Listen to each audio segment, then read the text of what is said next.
Students, welcome to Study Alpha. My name is Shivendra Joshi. तो चलिए बच्चे, आज से स्टार्ट करते हैं हम लोग हैं क्लास 10th का लेक्चर नंबर 1 और चैप्टर हमारा है, चैप्टर हम स्टार्ट करते हैं करंट इलेक्ट्रिसिटी से। ठीक है, तो इलेक्ट्रिसिटी चैप्टर नंबर 12 आपका सिलेबस का है। ठीक है, दिस इज लेक्चर नंबर 1 और साइंस के लिए आपको केमिस्ट्री का अलग जो है सेपरेट लेक्चर मिलेगा जिसमें डिफरेंट टीचर आपको पढ़ाएंगे। बायोलॉजी का जो है आपको वो बहुत एक्सपर्ट टीचर है मनीष सर, वो पढ़ाएंगे आपको बायोलॉजी का।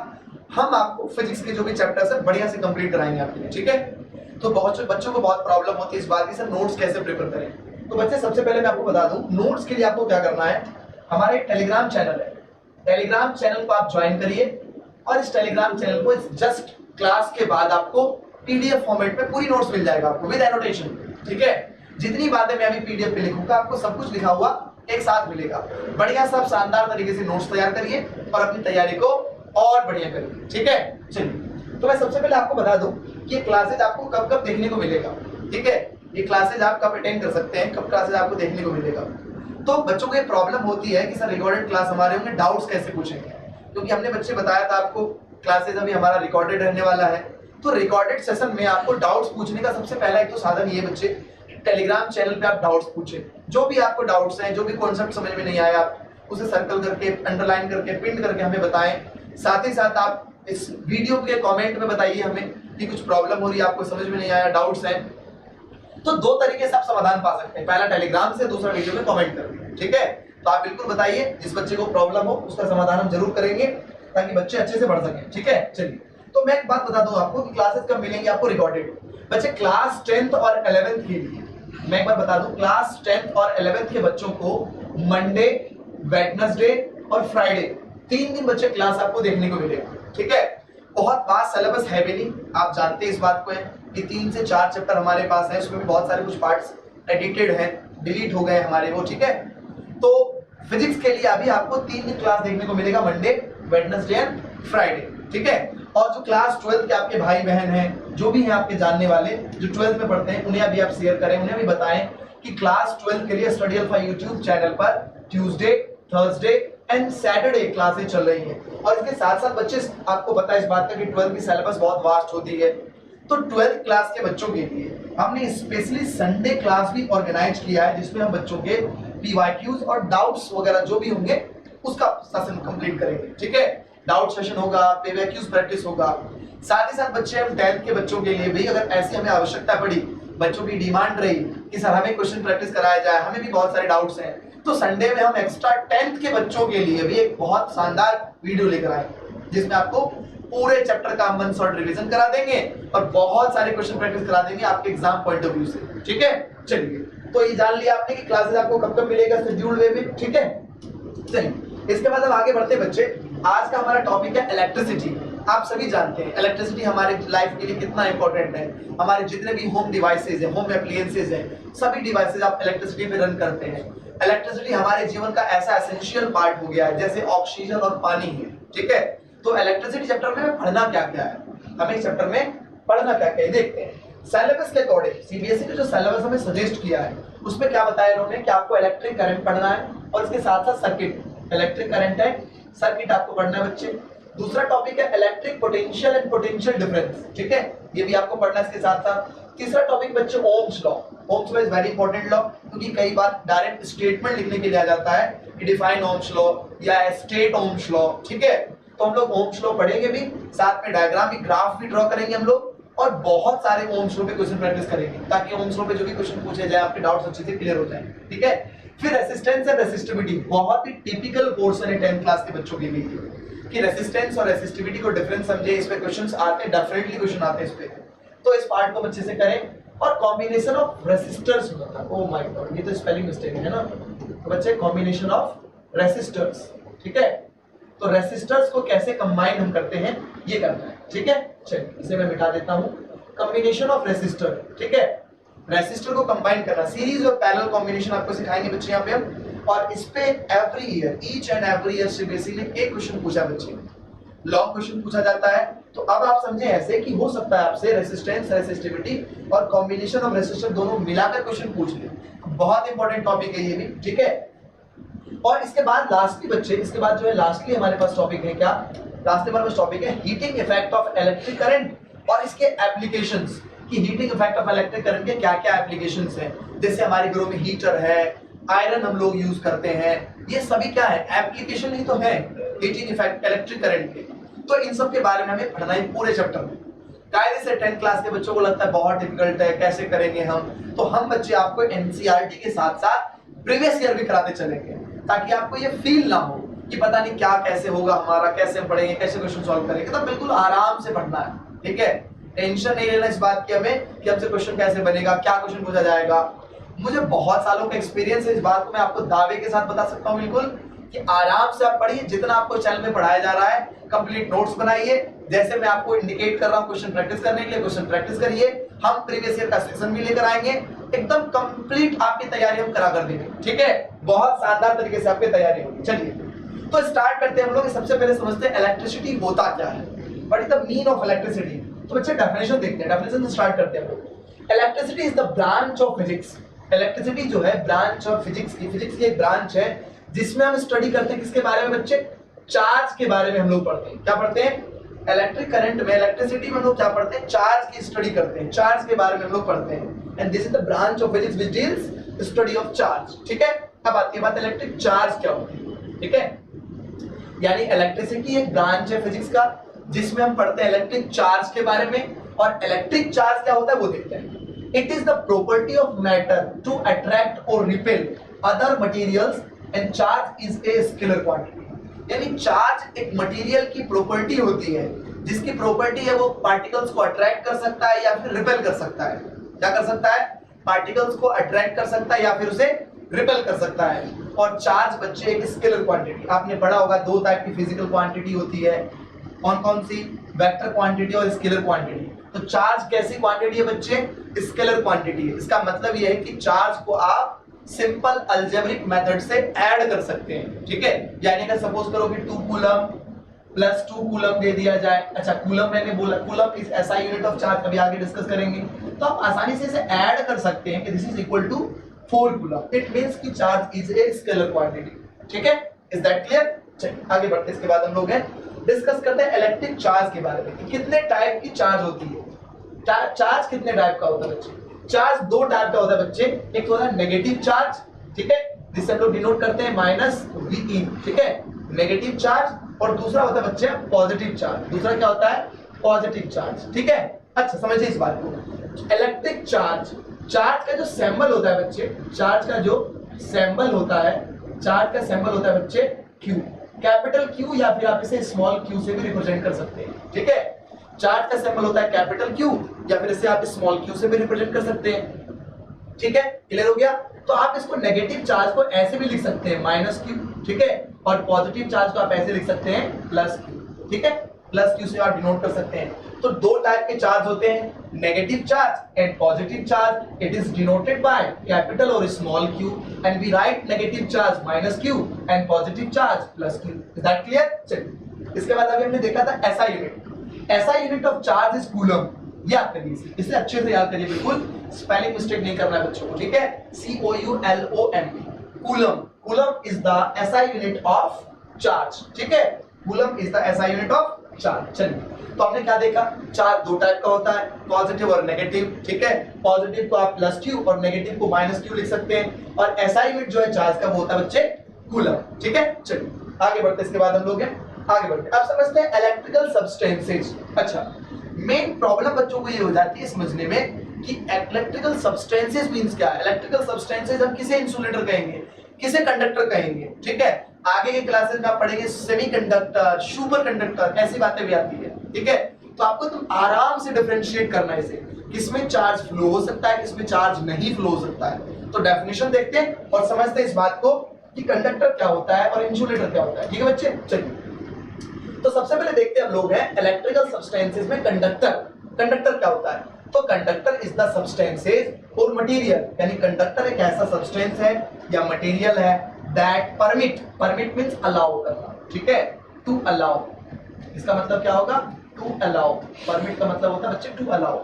तो मटेरियल्स या फिर substances that allow electrons to flow freely from particle to particle जैसे कॉपर, सिल्वर एक्सेट्रा, ऐसे समझिए। अभी जो हमने चार्ज के बारे में डिस्कस किया था कि चार्ज दो टाइप का होता है, पॉजिटिव और नेगेटिव, ठीक है। तो जनरली हम पॉजिटिव नेगेटिव चार्ज किसे कहते हैं? तो पॉजिटिव चार्ज बच्चे हम कहते हैं, देखो पॉजिटिव चार्ज हम कहते हैं जनरली, पॉजिटिव चार्ज हम कहते हैं प्रोटॉन को। किसे कहते हैं? पॉजिटिव चार्ज कहते हैं बच्चे हम लोग प्रोटॉन को, जिसे हम लोग स्मॉल p से रिप्रेजेंट करते हैं। और नेगेटिव चार्ज हम किसे कहते हैं? नेगेटिव चार्ज हम कहते हैं बच्चे इलेक्ट्रॉन।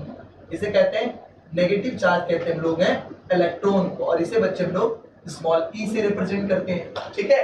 तो नेगेटिव चार्ज मींस इलेक्ट्रॉन और पॉजिटिव चार्ज का मतलब क्या होता है? प्रोटॉन होता है जनरली, ठीक है। तो जब हम इलेक्ट्रिक चार्ज की बात कर रहे होते हैं, दैट मींस इलेक्ट्रॉन प्रोटॉन की बात कर रहे होते हैं, ठीक है। तो जनरली फ्लो क्या होता है? किसी भी मटेरियल में, किसी भी कंडक्टर में इलेक्ट्रॉन फ्लो होता है, ठीक है। अब आपके मन में आ रहा होगा सर प्रोटॉन फ्लो क्यों नहीं होता है? तो आपने अगर एटम पढ़ा होगा आपको ये पता होगा कि एटम के न्यूक्लियस में प्रोटॉन और न्यूट्रॉन दोनों होते हैं, और इलेक्ट्रॉन जो है न्यूक्लियस के बाहर ऑर्बिट में रिवॉल्व कर रहा होता है, ठीक है। तो एक्चुअल में इसीलिए हम इलेक्ट्रॉन को कंसीडर करते हैं कि this is flowing in the circuit, this is flowing in the current conductor, ठीक है। तो यहाँ क्या कहा गया बच्चे कि द सब्सटेंस और मटेरियल, यानी ऐसा सब्सटेंस मटेरियल जिसमें इलेक्ट्रॉन का फ्लो हो सके फ्रीली, आसानी से, उसे क्या कहेंगे बच्चे हम लोग? कंडक्टर कहेंगे। क्या कहेंगे?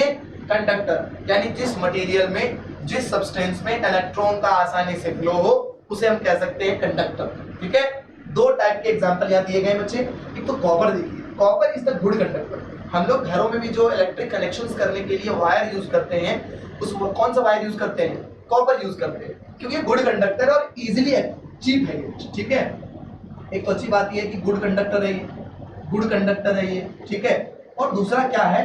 ये चीप है बच्चे, ठीक है, सस्ता है, आसानी से इसे हम यूज कर सकते हैं। हालांकि silver is a another conductor which is better conductor than copper, ठीक है। सिल्वर जो है वो कॉपर से भी अच्छा कंडक्टिंग कराता है, बट आप सोच सकते हैं सिल्वर इज प्रेशियस। सिल्वर के तार हम घरों में लगा रहे हैं बिजली कनेक्शन करने के लिए, सोच सकते हो कितना प्रेशियस होगा। इसे पॉसिबल नहीं होता, इसलिए लोग क्या करते हैं?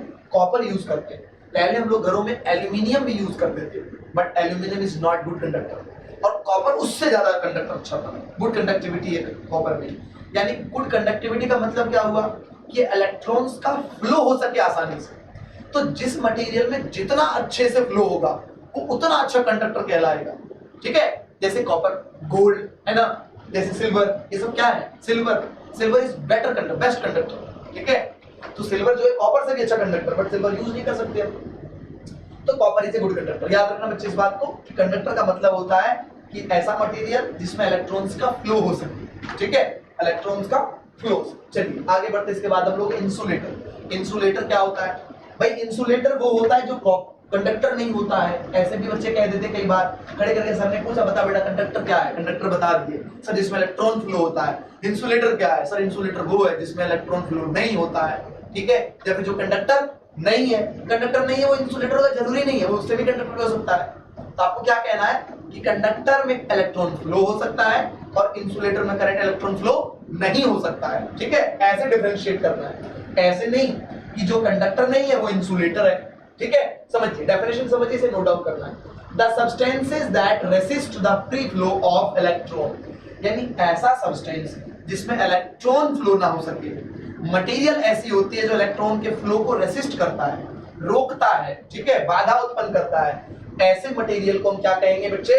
इंसुलेटर कहेंगे। क्या कहेंगे? इंसुलेटर कहेंगे। फॉर एग्जांपल वुड, वुड का मतलब लकड़ी, glass and cloth, these type of materials are called insulator। क्या कहलाएगा बच्चे? ये इंसुलेटर कहलाएगा। इसमें इलेक्ट्रॉन्स का फ्लो नहीं हो सकता।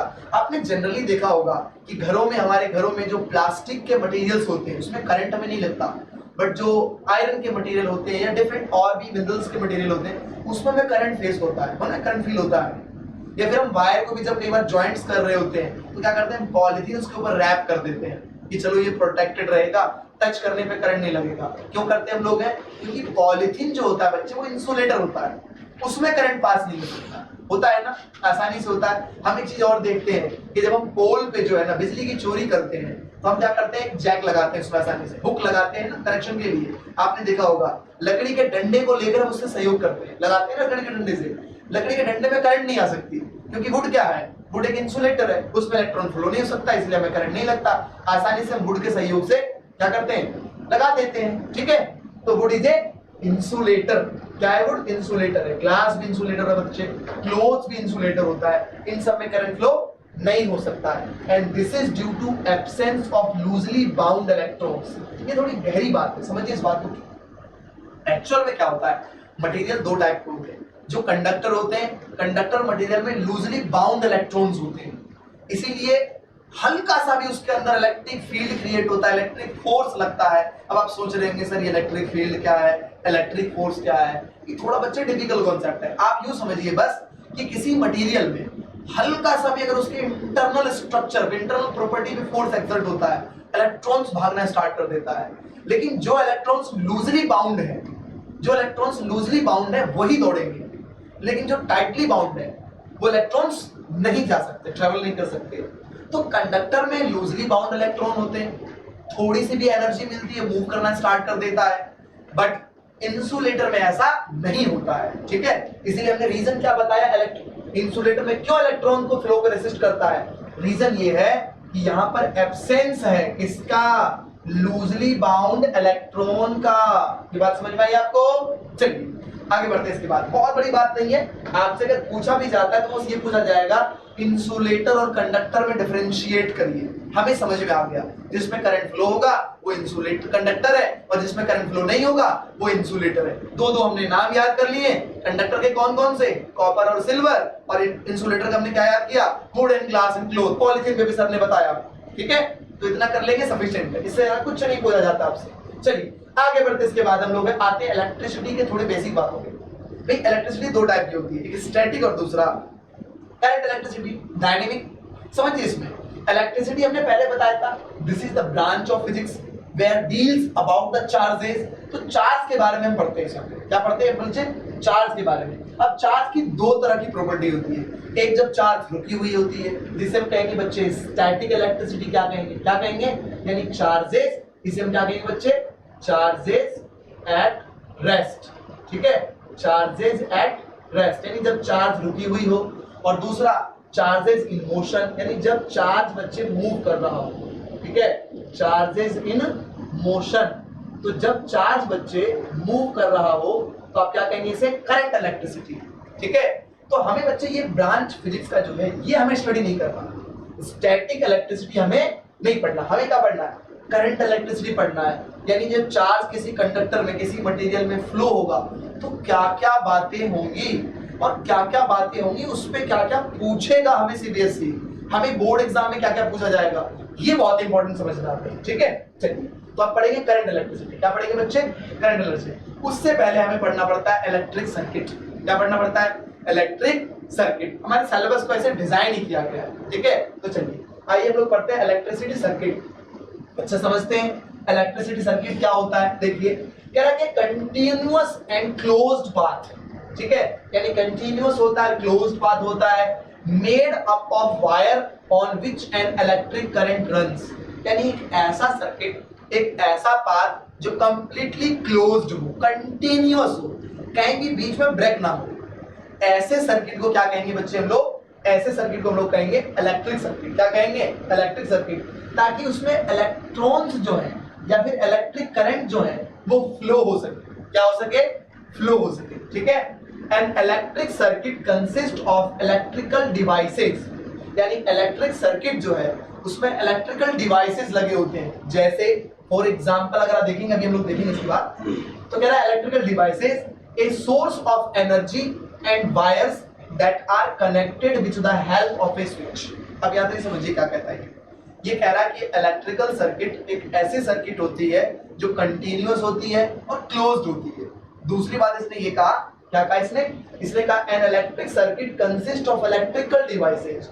यानी इलेक्ट्रिक सर्किट जो है उसमें बहुत सारे इलेक्ट्रिकल डिवाइसेस लगे होते हैं। जैसे शेल लगाते हैं हम लोग हैं, हम बल्ब लगाते हैं, रेसिस्टेंस जिसे कहेंगे अभी आप लोग। ठीक है, हम बल्ब लगाते हैं, फैन लगाते हैं, बहुत सारी चीजें आप लगा सकते हैं, ऐड कर सकते हैं। इसके साथ साथ स्विच लगाएंगे, इसके साथ साथ हम लोग आमीटर लगाएंगे, वोल्टमीटर लगाएंगे, जिससे हम लोग करंट और वोल्टेज मेजर करेंगे। जब बच्चे आप की, switch, voltmeter, ammeter, cell, resistance सब लगा देते हैं और सर्किट क्लोज्ड बनाते हैं। क्लोज दैट मींस अभी आगे स्टडी करेंगे हम कि क्लोज सर्किट किसे कहेंगे, ओपन सर्किट किसे कहेंगे, इसके भी बारे में पढ़ेंगे हम। बट जब आप इलेक्ट्रिकल सर्किट में बहुत सारे इलेक्ट्रिकल डिवाइसेस लगाते हैं, कंटिन्यूअस और क्लोज्ड पाथ बनता है बच्चे, उसे क्या कहते हैं आप है? उसे कहते हैं सर इलेक्ट्रिक सर्किट। क्या कहते हैं सर बच्चे? इलेक्ट्रिक सर्किट कहते हैं। ठीक है, चलिए आगे बढ़ते इसके बाद हम समझते हैं इस बात को ही कि क्लोज्ड और ओपन सर्किट क्या होता है। ठीक है, क्लोज्ड और ओपन सर्किट क्या होता है, चलिए ध्यान से देखिए इस बात को कि किसे कहेंगे हम ओपन सर्किट और किसे कहेंगे हम लोग क्लोज सर्किट। चलो ब्लैक कलर हो गया।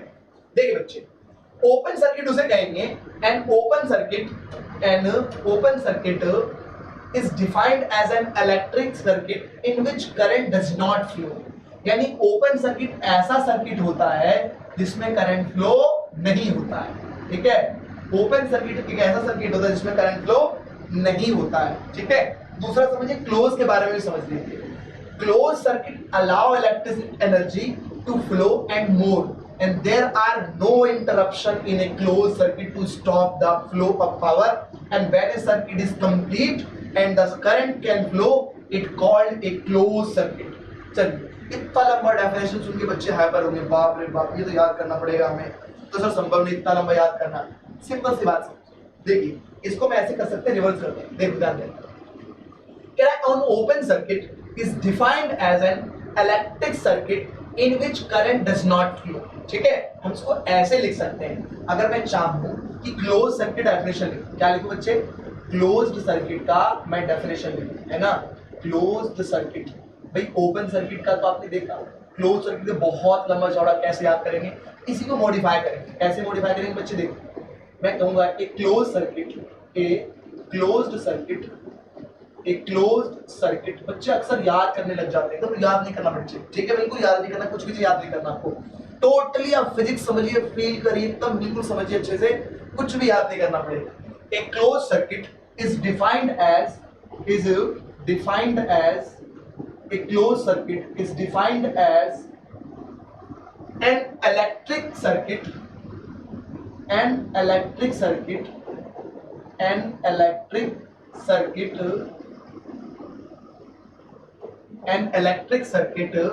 which current flow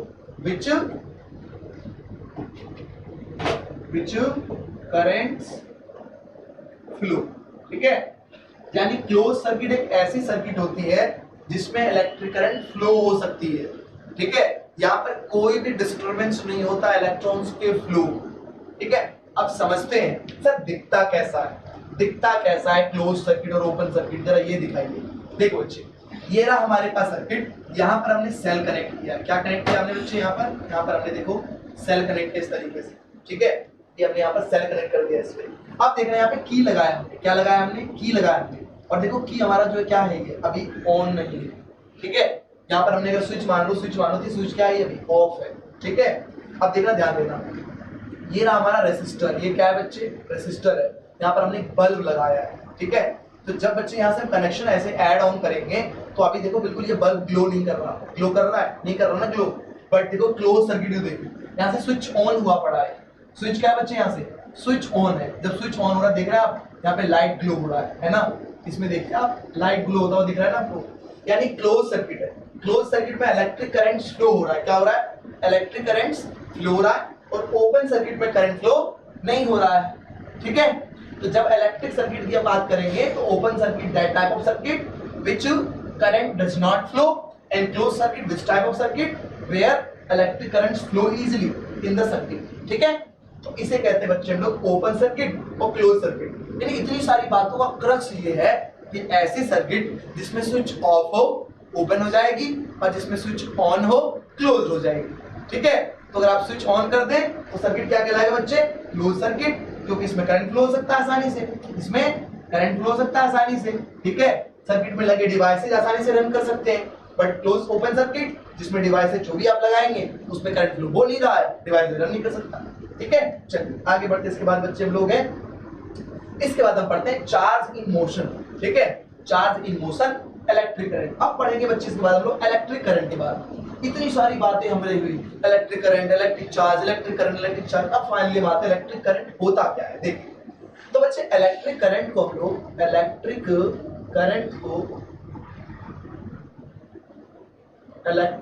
करंट को हम रिप्रेजेंट करते हैं आई से। किसे रिप्रेजेंट करते हैं? आई से रिप्रेजेंट करते हैं, ठीक है। और डेफिनेशन सुनो, डेफिनेशन आपको याद रखना है, कई बार क्वेश्चन पूछ लिए जाते हैं। डिफाइन करिए, the amount of charge passing per unit time through cross section area of conductor is called electric current. अच्छा समझने में दो बातें हैं। पहली बात यह है अमाउंट ऑफ चार्ज, ध्यान देना, इसे अंडरलाइन में कर रहा हूं इसलिए ध्यान देना बहुत ध्यान से। अमाउंट ऑफ चार्ज यानी जितनी अमाउंट की चार्ज पर यूनिट टाइम में किसी एरिया से, क्रॉस सेक्शन एरिया से क्रॉस हो जाती है इन मटेरियल, किसमें? कंडक्टर में बच्चे, क्योंकि इंसुलेटर में तो इलेक्ट्रॉन्स फ्लो ही नहीं हो सकता, ठीक है। तो amount of charge passing per unit time through cross section area of conductor is called electric current.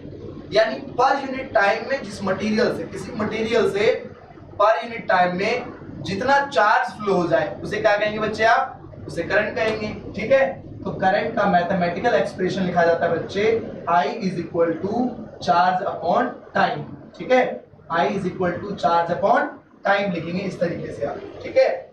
I is equal to charge upon time. I को हम डिनोट करते हैं करंट से, ठीक है। और Q क्या हो गया बच्चे? Q हो गया बच्चे हमारा चार्ज।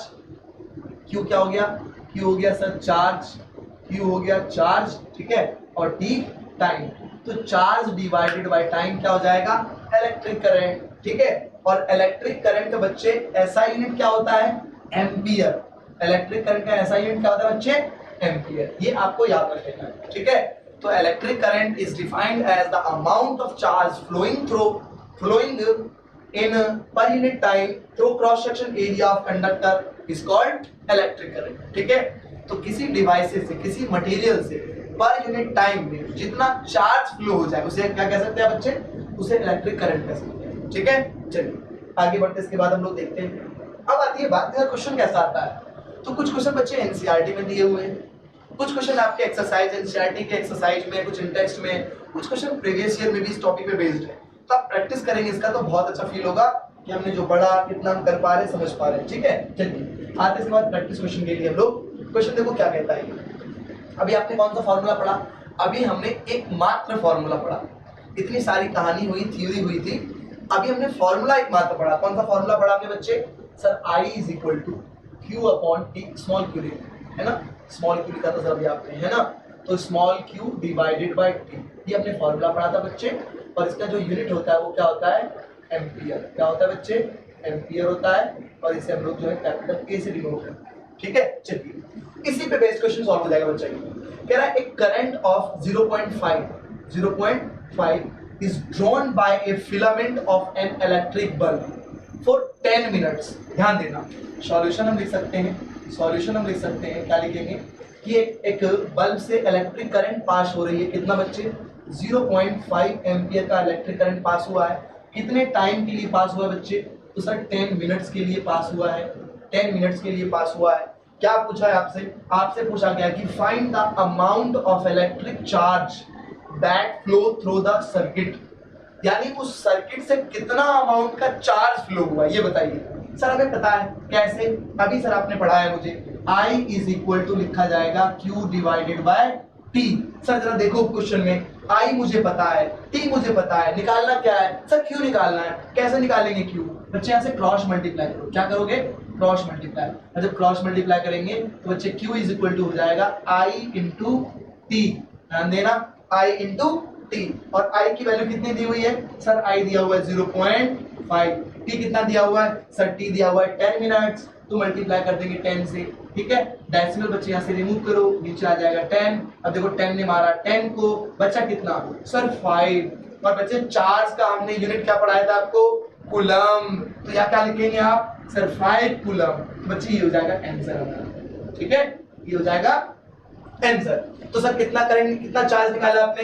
सर 5 कूलम चार्ज निकाला। बच्चे क्या कंक्लूजन समझ सकते हैं कि 10 मिनट तक 0.5 एम्पियर का करंट फ्लो हुआ था किसी से कंडक्टर से, तो उसमें चार्ज कितना कैरी हुआ, 5 कूलम का चार्ज उसमें जो है वो कैरी हुआ है। ठीक है, ऐसे क्वेश्चन करना है। और आप देखेंगे एनसीईआरटी का बच्चों सॉल्यूशन नहीं है, एनसीईआरटी का जो है ना इन टेक्स्ट में जो क्वेश्चन गिवन है, यानी जिसे आप एग्जांपल क्वेश्चन कहते हैं, ये एग्जांपल क्वेश्चन का एज इट इज ऐसे सॉल्यूशन आपको मिलेगा। ठीक है, तो आपने देखा कितना आसान क्वेश्चन है, बिल्कुल आसानी से हमने कर लिया ना, बहुत आसानी से हमने कर लिया। चलिए आगे बढ़ते इसके बाद है, ये बहुत शानदार क्वेश्चन है बच्चे, ये एक और शानदार क्वेश्चन है। ये आपने देखना कि एग्जांपल के जस्ट बाद क्वेश्चन फुटेंगे, हम इसे भी सॉल्व करते हैं। क्या कह रहा है ये, calculate the number of electron. अच्छा ध्यान देना बच्चे, क्या निकालना है सर, नंबर ऑफ इलेक्ट्रॉन निकालने के लिए कह रहा है। क्या निकालने कह रहा है सर, ये कह रहा है कैलकुलेट करो नंबर ऑफ इलेक्ट्रॉन्स। क्या करेगा, number of electron constituting 1 coulomb of charge. क्या कह रहा है बच्चे ये कि सर नंबर ऑफ इलेक्ट्रॉन्स बताओ, नंबर ऑफ इलेक्ट्रॉन्स बताओ किसमें, कंस्टिट्यूटिंग 1 कूलम ऑफ चार्ज, यानी चार्ज कितना दिया हुआ है सर, चार्ज दिया हुआ है हमें 1 कूलम का चार्ज दिया हुआ है। अब बताओ कैसे निकालोगे सर, आपने तो ये फॉर्मूला में पढ़ाया ही नहीं, सर आपने फॉर्मूला तो हमें ये पढ़ाया ही नहीं, कैसे निकालेंगे। देखो बच्चे सिंपल है, बहुत सिंपल है। अब ये फॉर्मूला लिखना साइड में, देखो I इज इक्वल टू, मैंने आपको पढ़ाया ना, चार्ज डिवाइडेड बाय टाइम, ये पढ़ाया ना, एम्पियर होता है इसका SI यूनिट। क्या होता है बच्चे, एम्पियर होता है इसका SI यूनिट, ये मैंने पढ़ाया। देखो चार्ज जानते हो क्या लिखा जाता है, चार्ज लिखा जाता है बच्चे N इंटू E। चार्ज क्या लिखा जाता है, number of electrons into value of electrons. ठीक है, तो क्या लिखेंगे बच्चे यहाँ से, नंबर ऑफ, N क्या होता है बच्चे, नंबर ऑफ इलेक्ट्रॉन्स हो जाएगा। ठीक है, नंबर ऑफ इलेक्ट्रॉन्स हो जाएगा बच्चे। और N की वैल्यू जानते हो क्या रख सकते हो, 1 भी हो सकता है, 2 भी हो सकता है, 3 भी हो सकता है, 4 भी हो सकता है, और जितने भी इंटीजर नंबर्स हैं वो सब हो सकते हैं N की वैल्यू। ठीक है, और साथ में E क्या है बच्चे, E is the smallest unit of charge. ये क्या है बच्चे, स्मॉलेस्ट यूनिट ऑफ चार्ज। ठीक है बच्चे, स्मॉलेस्ट यूनिट ऑफ चार्ज है सर ये, स्मॉलेस्ट यूनिट ऑफ चार्ज है सर ये। ठीक है बच्चे। चलिए तो अब हम समझते हैं सर E की वैल्यू कितनी होगी। तो बच्चे E का जो वैल्यू होता है वो होता है 1.6 into 10 to the power minus 19 coulomb. ठीक है बच्चे, ये आपको याद रखना पड़ेगा कि सर इलेक्ट्रॉन, एक इलेक्ट्रॉन की वैल्यू कितनी होगी। ये बच्चे 1E है, अगर नहीं पूछो तो 1 लगा दो अपने मन से, है ना। ये बच्चे 1E का वैल्यू है, कितना है, 1E का वैल्यू है। एक इलेक्ट्रॉन में कितने कूलम ऑफ चार्ज होंगे, तो ये निकालने के लिए आपसे कह रहा है ना, एक कूलम चार्ज में कितने नंबर ऑफ इलेक्ट्रॉन्स होंगे।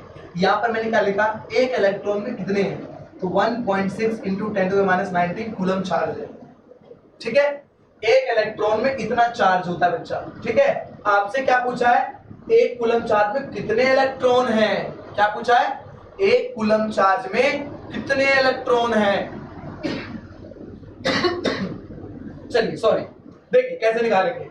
सर अभी आपने मुझे फॉर्मूला पढ़ाया, क्या पढ़ाया सर, आपने पढ़ाया Q होता है N इंटू E। क्या होता है सर, Q होता है N इंटू E। कितना होता है बच्चे, N इंटू E। सर अगर N इंटू E होता है, निकालना क्या है हमें, N निकालना है sir, because N is number of electrons. अभी तो मैंने बताया आपको बच्चे, N is equal to number of electrons. तो हमें क्या कैलकुलेट करना है, N कैलकुलेट करना है। तो हम N को बाहर निकालते हैं, ठीक है, या E को ले जाते हैं इधर की तरफ, तो Q डिवाइडेड बाय हो जाएगा बच्चे E हो जाएगा। कितना हो जाएगा, Q डिवाइडेड बाय E। चलिए अब इसको लिखते हैं हम ऐसे, सर Q की वैल्यू कितनी है, Q की वैल्यू तो 1 कूलम है जी। Q की वैल्यू कितनी है सर, Q की वैल्यू कितनी है, Q की वैल्यू तो सर 1 कूलम है, डिवाइडेड बाय इलेक्ट्रॉन की वैल्यू कितनी है सर, अभी आपने बताया इलेक्ट्रॉन लिखा जाता है sir 1.6 into 10 to the power minus 19। अब आती है बात सर डिवीजन कैसे करेंगे हम इसका, डिवीजन कैसे करेंगे सर इसका। तो बच्चे देखो डेसिमल यहाँ से मैं रिमूव करूंगा, ऊपर जाएगा 10। ठीक है, अब इसका डिवीजन करते हैं, 2 से काटो इसे। देखो 2 में अगर 2 से काटेंगे, इसे डिवाइड करेंगे तो दिस इज 5 टाइम्स में कट जाएगा ये, और ये 8 टाइम्स में कट जाएगा ये। ठीक है, अब आप इसका डिवीजन करेंगे। ठीक है, तो हम क्या करेंगे बच्चे, यहाँ से अभी नहीं कट सकता ना, तो 8 को 5 से डिवाइड करो, डिवाइड करोगे डेसिमल लगाएंगे बच्चे 0, 4 टाइम्स में कट जाएगा ये, कितना नहीं सॉरी ये नहीं कट सकता ना, ये तो नहीं कट सकता ना। कितने टाइम्स में कटेगा बच्चे? ये 6 टाइम में कटेगा सर। तो मैं लिखूंगा यहाँ से 6 48 टाइम 48 हो जाएगा बच्चे ये। यहाँ से आएगा 2, फिर से डेसिमल 0, ठीक है। अब की बार कितना लगाए बच्चे? 2 टाइम्स में लगाइए सर। 2 टाइम्स लगाएंगे सर तो ये हो जाएगा 16। अब देखो बच्चे यहाँ से हो जाएगा ये 4, फिर डेसिमल से 0 आएगा सर। इस बार कट गया। कितने से कट गया बच्चे? 5 टाइम्स लगाए और इस पर पूरा पूरा कट गया। चलो देखो फाइनली ये कट गया। कितना आया आंसर? सर आंसर आया 0.625। अब सर इसका क्या करूं मैं? ये तो 90 नीचे था। ध्यान रखना बच्चे, ध्यान रखना, अगर इस 19 को मैं डिनोमिनेटर से उठा के न्यूमरेटर में ले जाऊं ये प्लस हो जाएगा। क्या हो जाएगा? प्लस हो जाएगा। यानी मैं इसको लिख सकता हूं 10 टू द पावर बच्चे प्लस 19। क्या लिखूंगा? 10 टू द पावर प्लस 19। और इस तरीके से बच्चे ये हो जाएगा हमारा इतना नंबर ऑफ इलेक्ट्रॉन्स। और ध्यान रखना नंबर है बच्चे तो इसका कोई यूनिट नहीं होगा। बात समझ आई आपको? इसकी कोई भी यूनिट नहीं होगी। इस तरीके से क्वेश्चन सॉल्व करना पड़ जाता है। लग रहा है ना कितना बड़ा मल्टीप्लिकेशन करना पड़ा था हमें, बट है कुछ भी नहीं। आपको एक तो ये फॉर्मूला याद रखना बच्चे और एक ये फॉर्मूला याद रखना। कुछ भी पूछ ले हमसे, ठीक है, आसानी से हम सॉल्व कर लेंगे, बहुत आसानी से सॉल्व कर लेंगे, ठीक है बच्चे। तो आई होप कि आपको सारी बातें समझ में आई होगी। अगर कोई डाउट रहा आपको तो आप कमेंट करके बताएं और साथ ही साथ आप टेलीग्राम चैनल पे डाउट्स पूछें, ठीक है बच्चे। आप पे टेलीग्राम चैनल में पूरी पीडीएफ मिल जाएगी जिसमें आपको बढ़िया से नोट्स कॉपी कर लेना है। और आगे हम बच्चे पढ़ेंगे इसके बाद इलेक्ट्रिक करंट एंड पोटेंशियल का क्या रिलेशन, ठीक है। फिर ओम्स लॉ पढ़ेंगे, फिर रेसिस्टर एंड रेसिस्टिविटी पढ़ेंगे, कॉम्बिनेशन ऑफ रेसिस्टर पढ़ेंगे बच्चे। तो हमारे साथ बने रहिए, चैनल को सब्सक्राइब करिए और साथ ही साथ अपने भाई बहन दोस्तों सबको शेयर करिए जो क्लास 10th में भी है, 11th में, 12th में भी है, ठीक है, ताकि उनको बहुत अच्छे तरीके से स्टडी में पढ़ाई जा रही है। क्लासेस चल रही है बच्चों के लिए, सभी बच्चों को बेनिफिट मिल सके, फ्री क्लासेज है बिल्कुल, ठीक है बच्चे। तो हम मेहनत कर रहे हैं, आपका प्यार बना रहे, ठीक है। धन्यवाद, नमस्कार।